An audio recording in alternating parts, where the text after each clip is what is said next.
ہمارے رسول مقبول محمد صلی اللہ علیہ وسلم کی ولادت باسعادت موسم بہار میں پیر کے دن صبح صادق کے بعد اور طلوع آفتاب سے پہلے 9 ربیع الاول سن عام الفیل 20 یا 22 اپریل 571 عیسوی کو مکہ مکرمہ میں ہوئی۔ پیر کا دن آپ کی مبارک زندگی میں بڑی اہمیت کا حامل ہے۔ سیدنا ابن عباس رضی اللہ عنہ فرماتے ہیں کہ آپ پیر کو پیدا ہوئے، پیر کے دن آپ کو نبوت سے سرفراز فرمایا گیا، سوموار ہی کو مکے سے مدینے کی طرف ہجرت کے لیے نکلے، سوموار ہی کو آپ مدینہ منورہ تشریف لائے اور آپ نے پیر ہی کے دن اس دار فانی کو خیر باد کہا۔ آپ کے پیدا ہوتے ہی آپ کے دادا عبد المطلب آپ کو گود میں اٹھا کر خانہ کعبہ میں لے گئے، آپ کے لیے دعا کی اور محمد نام رکھا۔ پوتے کی پیدائش کی خوشی میں 7ویں دن اپنے قبیلے کی دعوت کی۔ لوگوں نے آپ کے دادا سے پوچھا، آپ نے نومولود کا نام دوسرے لوگوں کے ناموں جیسا کیوں نہیں رکھا؟ انہوں نے جواب دیا، میں چاہتا ہوں میرے پوتے پر اس نام کا اثر پڑے اور میرا پوتا تعریف و توصیف حاصل کرے۔ آپ کی والدہ سیدہ آمنہ نے آپ کا نام احمد رکھا۔ انجیل میں بطور پیشگوئی آپ کے 2 نام آئے ہیں، فارقلید اور منہمنا۔ قرآن مجید کی سورہ انبیاء آیت 107 میں اللہ تعالیٰ نے آپ کو رحمت للعالمین کہا ہے۔ وَمَا أَرْسَلْنَاكَ إِلَّا رَحْمَةً لِلْعَالَمِينَ، یعنی ہم نے آپ کو تمام جہانوں کے لیے رحمت بنا کر بھیجا ہے۔ آپ کا نسب نامہ اس طرح ہے: محمد بن عبداللہ بن عبد المطلب بن ہاشم بن عبد مناف بن قصی بن کلاب بن مرہ بن کعب بن لؤی بن غالب بن فہر بن مالک بن نظر بن کنانہ بن خزیمہ بن مدرکہ بن الیاس بن مزر بن نزار بن معد بن عدنان۔ اس بات پر سب کا اتفاق ہے کہ عدنان سیدنا اسماعیل علیہ السلام کی نسل سے ہیں، لیکن دونوں کے درمیان میں کتنی پشتیں ہیں اور ان کے نام کیا کیا ہیں، اس میں بہت اختلاف پایا جاتا ہے۔ آپ کی والدہ کا نام سیدہ آمنہ تھا۔ سیدہ آمنہ کے والد وہب بن عبد مناف بن زہرہ بن کلاب تھے۔ یہ وہی کلاب ہیں جو والد کی طرف سے بھی نبی صلی اللہ علیہ وسلم کے نسب نامے میں آتے ہیں۔ ان کا اصل نام عروہ یا حکیم تھا، لیکن کتوں کے ذریعے بکثرت شکار کھیلا کرتے تھے، اس لیے کلاب کے نام سے مشہور ہو گئے۔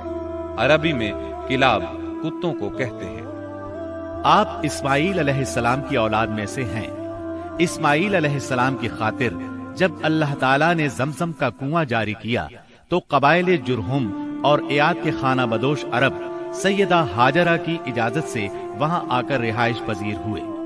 کعبے کے متولی اسماعیل علیہ السلام اور ان کی اولاد رہی۔ ایک عرصے کے بعد بنو جرہم اور سیدنا اسماعیل کی اولاد میں کعبے کی تولیت کے سلسلے میں جھگڑا ہوا تو کعبے کی خدمت اور تولیت اولاد اسماعیل اور بنو جرہم میں تقسیم ہو گئی، اور جب بنو خزاعہ نے لڑ کر مکے پر قبضہ کیا تو ایک مدت تک کعبے کی تولیت بھی ان کے پاس رہی، لیکن بنو اسماعیل بہرحال مکے ہی میں رہے۔ ان کے ایک فرد کلاب نے شمالی عرب میں قبیلہ خزاعہ میں شادی کی، اس سے قصی پیدا ہوئے۔ وہ جوان ہو کر اپنے قبیلے میں واپس آ گئے۔ خسر کی وفات کے بعد قصی نے اپنے ننہال کی مدد سے بنو خزاعہ کو مجبور کیا کہ وہ شہر چھوڑ کر مضافات میں جا بسا۔ بنو خزاعہ کے سردار نے کعبے کے قیمتی چڑھاووں کو زمزم کے کنویں میں ڈال کر اس کو پاٹ دیا اور کنواں غائب ہو گیا۔ پھر قصی کو بہت بڑا اقتدار حاصل ہوا، اس کی اولاد پھلی پھولی اور اسے قوم کا بہت بڑا سردار تسلیم کیا گیا۔ قصی نے مکے میں ایک شہری مملکت کا آغاز کیا، وہاں دار الندوہ یعنی پارلیمنٹ اور ٹیکس کے نئے محکمے قائم کیے، لیکن وفات کے وقت حکومت اپنے بچوں میں تقسیم کر دی۔ کسی کو کعبے کی رکھوالی سونپی، کسی کو چابی دی، کسی کو فوج کی قیادت تو کسی کو ٹیکس کا حساب کتاب سونپا۔ بعد کی نسلوں میں انتظامات کی مزید تقسیم در تقسیم ہوئی۔ آغاز اسلام کے وقت وہاں 10 سرداروں کی ایک مجلس کار فرما نظر آتی تھی۔ قصی کے 4 بیٹے تھے، ان میں عبد مناف بڑے نامور اور صاحب عزت ہوئے۔ عبد مناف کے بھی 4 بیٹے تھے، ان میں ہاشم شہرت میں سبقت لے گئے۔ ہاشم آپ کے پردادا تھے، بہت دولت مند ہونے کے ساتھ ساتھ سخاوت، مروت اور احسان میں بھی بے مثال تھے۔ ہاشم کہلانے کی وجہ یہ تھی کہ ان کے عہد میں ایک مرتبہ مکہ مکرمہ میں قحط پڑ گیا۔ یہ فلسطین گئے اور اونٹوں پر آٹے کی بہت سی بوریاں لاد لائے، بہت سے اونٹ ذبح کیے، ان کا شوربہ تیار کیا، روٹیاں پکوائیں۔ ان روٹیوں کو شوربے میں بھگو بھگو کر اہل شہر کو کھلاتے رہے۔ عرب اس کھانے کو حشیم اور سرید کہتے ہیں۔ یہ سلسلہ ایک مدت تک جاری رہا، اسی وجہ سے ان کا نام ہاشم پڑ گیا۔ وہ حاجیوں کی خدمت اور مہمان نوازی میں بھی بڑھ چڑھ کر حصہ لیتے تھے۔ اسی سخاوت اور فیاضی سے ہاشم کا نام پورے عرب میں مشہور ہو گیا۔ ذاتی اثر و رسوخ اور وجاہت کی وجہ سے ان کی دوسرے ممالک کے درباروں میں بھی رسائی تھی۔ انہوں نے ہی قریش میں سب سے پہلے یہ دستور جاری کیا کہ سال میں 2 مرتبہ تجارتی قافلے روانہ ہوا کریں، موسم گرما میں شام کی طرف اور موسم سرما میں یمن کی طرف۔ چنانچہ اسی دستور کے مطابق دونوں موسموں میں قافلے روانہ ہوتے تھے۔ سورۃ القریش میں اللہ تعالیٰ نے قریش کو یہی انعام یاد دلایا ہے، کیونکہ قریش اللہ کی رحمت سے موسم سرما و گرما کے عادی ہو گئے۔ ان کی سمجھ میں یہ بات آ گئی کہ اس نعمت کے شکریہ میں اللہ کی عبادت کرنا چاہیے جو اس گھر کا مالک ہے، اور اس نے انہیں بھوک میں کھانا دیا اور خوف سے امن بخشا۔ نجاشی شاہ حبش ہاشم کی بے حد خاطر مدارت کرتا اور تحفے تحائف بھی پیش کرتا۔ قیصر روم بھی ان سے بہت مہربانی سے پیش آتا تھا۔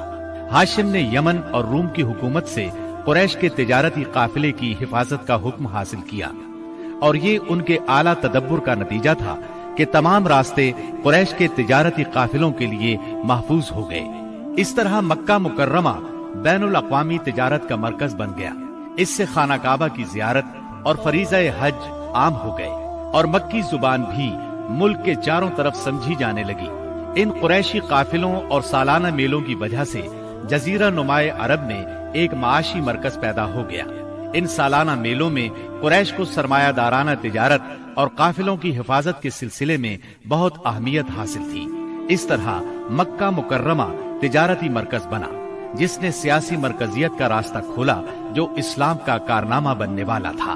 197 عیسوی کے چند ماہ بعد ہاشم کی بیوی سلمہ بنت عمرو کے ہاں مدینہ منورہ میں شیبہ یعنی عبد المطلب پیدا ہوئے۔ بچے کے سر میں کچھ بال سفید تھے، اس لیے ان کا نام شیبہ رکھا گیا۔ شیبہ کا مطلب ہے بوڑھا۔ ہاشم کی وفات کے بعد ذمہ داریاں ان کے بھائی مطلب نے سنبھال لی تھی۔ گویا مطلب شیبہ کا چچا تھا۔ اس کی وفات کے بعد شیبہ نے رفادہ اور سقایا کی ذمہ داریاں خوبی سے سنبھالی۔ انہوں نے یمن اور حبشہ کے درباروں میں اپنی قوم کی نمائندگی بھی کی۔ ان کی ملکیت میں ایک قدرتی چشمہ بھی تھا۔ ایک دن خواب میں انہیں اشارہ ملا کہ فلاں جگہ کھود کر غائب شدہ زمزم کا کنواں برآمد کریں۔ کھودتے وقت اس سے انہیں دفن شدہ خزانہ بھی ملا جو کعبے کے چڑھاووں پر مشتمل تھا۔ عبد المطلب کو زمزم کی ملکیت کے لیے بہت دشواریاں پیش آئیں، مگر اہل شہر امن پسند تھے۔ انہوں نے طے کیا کہ کسی غیر جانبدار حاکم سے اس کا فیصلہ کرا لیا جائے۔ عبد المطلب نے یہ بات مان لی، لیکن پریشان بھی تھے، اس لیے منت مانی کہ اگر اللہ نے مجھے 10 بیٹے دیے اور وہ بلوغت کو پہنچے تو میں ان میں سے ایک کو کعبے میں جا کر اللہ کے لیے قربان کر دوں گا۔ جب 10واں بیٹا بھی بلوغت کو پہنچ گیا تو عبد المطلب کو منت یاد آئی۔ انہوں نے بیٹوں کے درمیان قرعہ ڈالا تاکہ جس کا نام نکلے اسے قربان کر دیں۔ قرعہ نبی اکرم صلی اللہ علیہ وسلم کے والد عبداللہ کے نام نکلا۔ عبد المطلب کا ارادہ دیکھ کر رشتہ داروں اور دوستوں نے دخل اندازی کی اور انہیں مشورہ دیا کہ وہ کسی خاتون عرافہ کے پاس جا کر حل دریافت کریں۔ چنانچہ عبد المطلب ایک عرافہ کے پاس گئے۔ اس نے معاملہ سن کر مشورہ دیا کہ بیٹے اور 10 اونٹوں کے درمیان قرعہ ڈالو۔ اگر عبداللہ کے نام نکلے تو مزید 10 اونٹ بڑھا دو۔ اس طرح خون بہا کی مقدار میں اضافہ کرتے جاؤ یہاں تک کہ قرا خون بہا پر نکلے۔ انہوں نے قرا اندازی شروع کی۔ قرا ہر بار عبداللہ کے نام نکلتا رہا۔ یہ 10 اونٹ ہر بار بڑھاتے گئے۔ جب 100 اونٹ پورے ہو گئے تب قرا اونٹوں کے نام نکلا۔ عبد المطلب نے 3 بار ایسا کیا تاکہ اطمینان ہو جائے۔ ہر بار 100 اونٹوں ہی کا قرا نکلا۔ اب انہیں اطمینان ہو گیا کہ یہی اللہ کو منظور ہے۔ واقعہ فیل کے 50-55 دن بعد عبد المطلب کعبے کا طواف کر رہے تھے کہ انہیں پوتے کی ولادت کی خوشخبری ملی۔ 75 سالہ دادا بہت خوش ہوئے۔ نبی کریم صلی اللہ علیہ وسلم ان کے پیارے فرزند جناب عبداللہ کی یادگار تھے، جن کی زندگی 100 اونٹوں کی قربانی دے کر بچائی گئی تھی، لیکن پھر اچانک وہ فوت ہو گئے۔ ان کی وفات سے بوڑھے باپ کو جو صدمہ پہنچا تھا، پوتے کی ولادت سے ایک حد تک وہ کم ہو گیا۔ عبداللہ کی والدہ یعنی نبی صلی اللہ علیہ وسلم کی دادی کا نام فاطمہ بنت عمر تھا۔ عبداللہ کے 2 سگے بھائی زبیر اور ابو طالب تھے۔ بی بی آمنہ سے نکاح کے بعد عبداللہ نے رواج کے مطابق 3 دن تک سسرال میں قیام کیا۔ اس کے بعد تجارت کی غرض سے شام چلے گئے۔ واپسی پر یثرب یعنی مدینہ منورہ میں ٹھہرے تاکہ اپنے والد کے حکم کے مطابق کھجوروں کا سودا کریں۔ مدینہ منورہ ہی میں قیام کے دوران وہ بیمار ہو گئے۔ آپ کی بیماری کی خبر مکہ پہنچی تو عبد المطلب نے فوراً اپنے بڑے بیٹے حارث کو عبداللہ کی خبر گیری کے لیے مدینہ روانہ کیا۔ حارث مدینہ پہنچے تو معلوم ہوا 1 ماہ بیمار رہنے کے بعد عبداللہ انتقال کر گئے ہیں۔ انتقال کے وقت انہوں نے 5 اونٹ، چند بکریاں اور 1 باندی چھوڑی، جس کی کنیت ام ایمن اور نام برکت تھا۔ عبداللہ کا انتقال اپنے پیغمبر بیٹے کی ولادت سے چند ماہ پہلے ہی ہو گیا تھا۔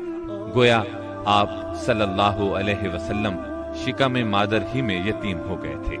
آپ کی والدہ سیدہ آمنہ طہارت نفس، شرافت، عزت، عفت، عصمت اور پاک بازی میں بے مثال تھی۔